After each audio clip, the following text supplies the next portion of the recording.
ሴት ወንድ እንደሚወዳት እርግጠኛ ከሆነች የሚፈልገውን ሁሉ ትሆናለች።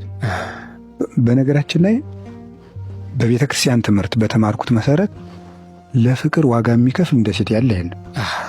የእውነት ልምናገር ከየት ነው አሁን 12 ሐዋርያት ሁሉ እንወዳለን አሉ። ሽቱ እዛው መቃብሩ የተገኙ ሴቶች ናቸው። በአንድ አካል እንደሚወደዱና እነሱም እንደሚወዱት እርግጠኛ ከሆኑ ፍርሃት፣ አሁን ሴቶች ፈሪ እንደሆኑ ነው የሚገመተው። በፍጹም ዋጋ ይከፍላሉ። ግን በዚያ ሰው ዘንድ ቦታ እንዳላቸው ግን እርግጠኛ መሆናቸው ግን ጊዜ ፈጅቶ የሚገኝ ነገር ነው። በብዙ ነገር ፈትነው አረጋግጠው ነው ያን የሚያደርጉ። ሰው እንደዚያ ካልሆነ አይወደኝም ብለው ካሰቡ ግን አይጨበጡም። ፍጹም መጽሐፈ ምሳሌ ስንተረጉም እንደምናገረው በሴትና በሌሊት የሚታወቅ ነገር የለም። ምንም መርምሮ ማወቅ አይቻልም።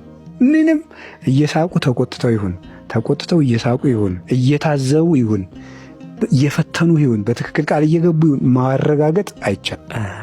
እግዚአብሔርም በጣም ብዙ ሴቶች ብዙ ልጆችን የማሳደግ ኃላፊነት በእነሱ ስላለ አይምሯቸውን በተለየ ውስብስብ አድርጎ ኃይል ጨምሮ ነው የሰጣቸው።